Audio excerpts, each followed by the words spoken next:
พุ่นเบิ่งน้ำคลองเห็นน่ะมารถเอามาใส่นี่ฟังไทยเลยวันนี้กราบทักทายสบายดีและสวัสดีพ่อแม่พี่น้องโมสครูสุขคนเนาะยินดีต้อนรับเข้าสู่ช่องของครูอรดาเช่นเก่าเช่นเคยเนาะทุกคนตอนนี้ขอมายืนอยู่หน้าด้านฝั่งลาวเนาะอยู่หน้าด้านมิตรภาพแห่งที่สี่ระหว่างห้วยทรายเชียงคองเนาะอยู่เมืองห้วยทรายแล้วก็อยู่ฝั่งไทยกับอำเภอเชียงคองเมืองห้วยทรายแขวงบกแก้วเชียงของอำเภอเชียงของจังหวัดเชียงรายนั่นเองแล้วทุกคนมื้อนี้จะพาล้านๆไปเที่ยวประเทศไทยเนาะไปเบิงถนนหนทางไปเบิงการใช้ชีวิตไปเบิงล้านๆว่าอยากไปเห็นโลตัสอยากไปเห็นเซเว่น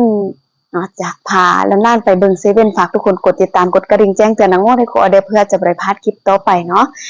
ถ้าว่าขอบ่ฮู้บ่ได้อย่าลืมตำหนิที่ชมครูอได้เนาะขอขอบคุณขอบใจหลายสำหรับคอมเมนต์ทุกๆคอมเมนต์ครูออ่านเนาะแต่ว่า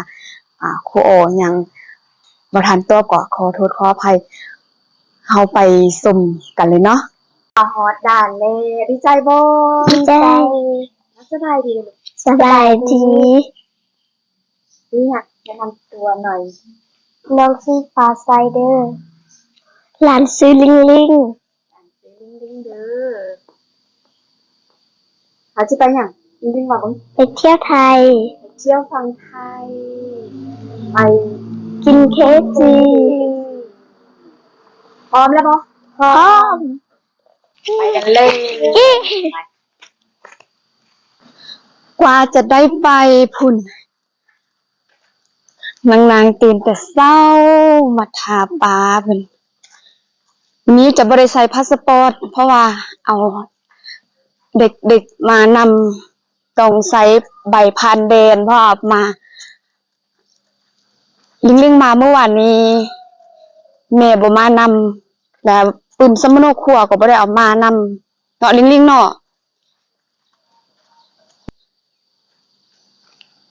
พุ่นนี่บุญบ่แล้วแหละบุญบ่ได้ไปแหละไปมานำเพื่อนเนาะก็บ่มีรถน้องชายก็เอาไปใส่บ่มีรถแล้วก็ให้เพื่อนมารับอยู่หอพักก็พาล้านๆมานี่จะมาเที่ยวจะมาโตยาเด้เนาะมาเอายาที่จริงมาโตแล้วเธอแล้วหั่นแล้วอีกโตนึงหั่นบ่เอาแล้วบัดนี้กินหมดแล้วมันรู้สึกว่ามันกลับคืนมาเป็นอีกนะเลยเอาเดี๋ยวจะอัปเดตให้เบิ่งทางฝั่งพุ่นก่อนนะจ๊ะสิพาน้องๆไปทางใดติดตามไปน้ำกันเนาะพุ่นเห็นบ่รถพุ่นภาษาบ้านนี่ลูกรถเห็นบ่เมื่อกี้ภาษาถามว่าเฮาจะขึ้นรถใดมันน่ะนี่รถเฮาจะขึ้น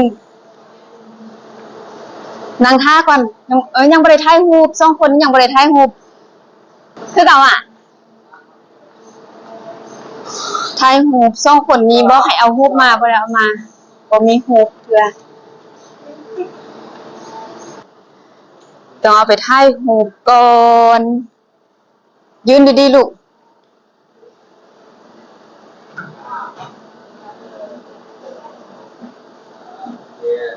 ไปพาใส่ไปปะนี่นะ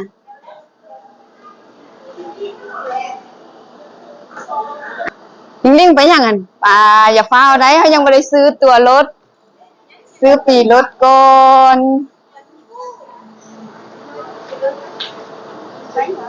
ลองถามเบิ่งสบายดีซื้อปีรถเต3คนจับพาใส่จับนี่ได้ตัวรถไปนั่งท่าไปเรื่องเมนูเอาเอกสารมาให้แล้วเขาไปติดรูปเอารูปแล้วเขาจึงได้ไปอย่าลืมเวลาเมนูมาแล้วก็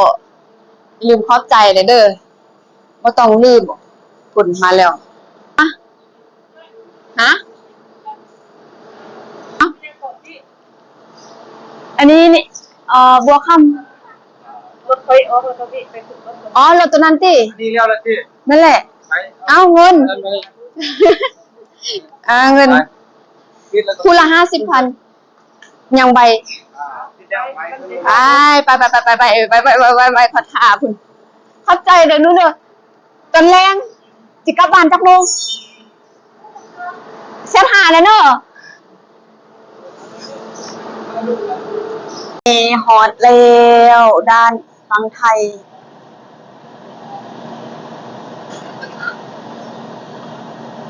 พอใจวะอ้าวคือไวแถว ไวแล้วมันภาษีไกลคุณฟังลาวอันนี้ฟังไทยวันนี้พาฝรั่งน้อยกับลาวน้อยเที่ยวประเทศไทยให้คุณเบิ่งน้ำคลองเห็นอ่ะ อันนี้น้ำคลองเห็นโรงเรียนเฮาบ่เขาใส่เห็นโรงเรียนเฮาบ่บ่เห็นมันบ่อันนี้ยังมีฝั่งลาวเห็นมาทุ่งลาวมารถเอามาใส่บ่มาเลยดีนี่ฝั่งไทยเลยวันนี้เห็นทุ่งไทยบ่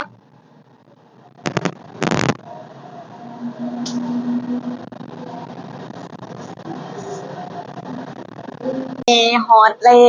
วด้านฝั่งไทย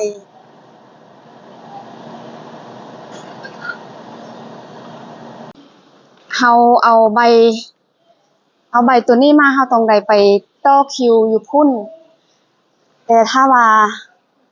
ผู้ใดมีพาสปอร์ตต้องไปกรอกข้อมูลหั่นก่อน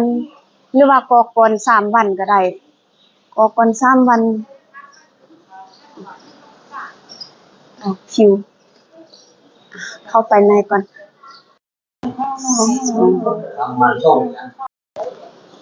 อันนี้พอได้ใบแล้วเมื่อกี้เอาเงินมา200คิดว่าสิได้จ่ายคนละ50 บาทแต่2คนนี้บ่ได้เสียค่ะมีแต่อาจารย์เสียผู้เดียว50 บาทเย้ได้ขอบใจเด้ขอบคุณค่ะเห็นบ่อันนี้ทางออกบ่นึงทางอันนี้ทางเข้าไปฝั่งไทยแล้วทางออกบ่นึงทางออกทางพูนเห็นน่ะพากันเบิ่งไปมาเอาใส่ดีๆไปเอาใส่กระเป๋าอ่ะจับไปก่อนพุ่นจับเฮาจะไปพุ่นบ่นึงบ่ได้ไปเที่ยวหลายนะมาเอา5อาจารย์สเปรย์อันนี้นะทางนั้นน้องโบทันฝรั่งน้อยนี่ไปอย่าตกใจเลย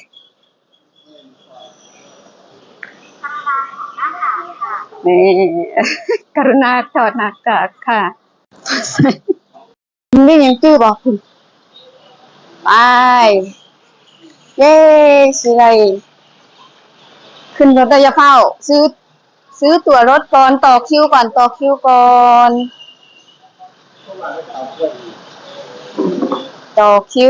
รอซื้อตั๋วรถคุณฟ้าใสอาจจะขึ้นรถแบบนั้นแหละลองให้ฟ้าใสกับลิงซื้อก่อน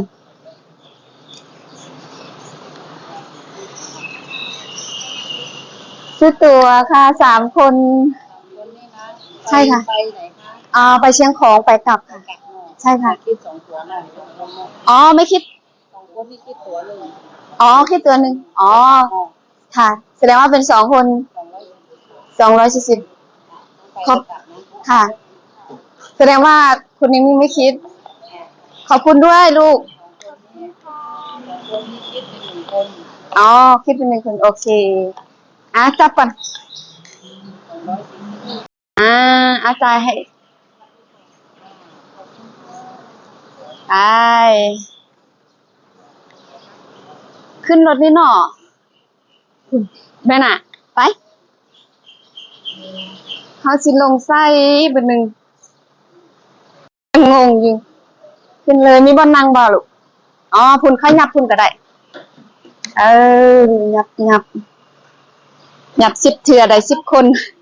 พอใส่เบิ่งอันข้างขยะเขาเห็นบ่ ให้ฟ้าใสเบิ่งอันทั้งที่เหยื่อเขามี3-4 อันโรงเรียนทางฝั่งไทยเห็นบ่เรียนนี่แหละเห็นบ่นี่เฮาเกือบสิมาโรงเรียนนี่แหละแต่ว่าเขาบ่เซ็นให้เฮามาโรงเรียนอนุบาลเชียงของเกือบสิได้มาแต่สุดท้ายบ่ได้ไปบ่ได้มา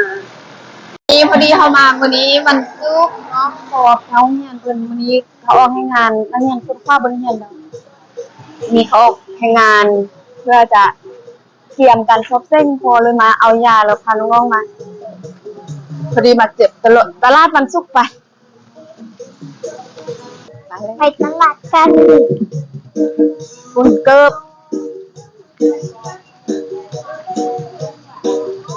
เอาเขากำลังนี้เขายังบ่แรงนี่เขายังบ่ได้ค่ายของกินเข้ามาตอนแรงบ่นึงแม่นเอาทีนี้เขายังบ่ค่ายของกินเพื่อเขายังค่ายแต่เครื่อง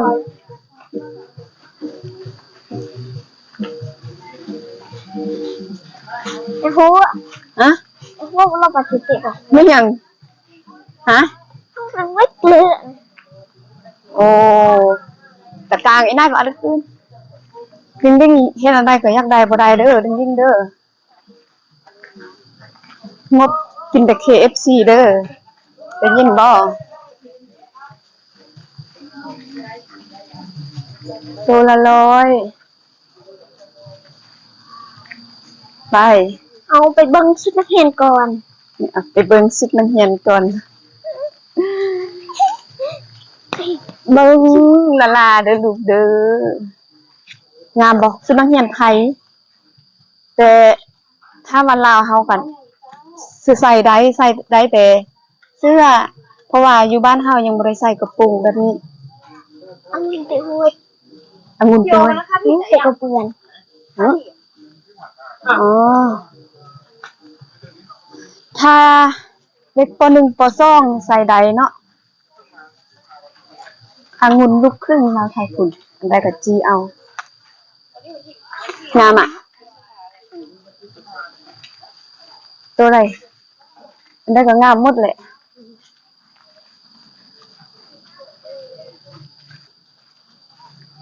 ยังบอกค่ายของกินเถื่อ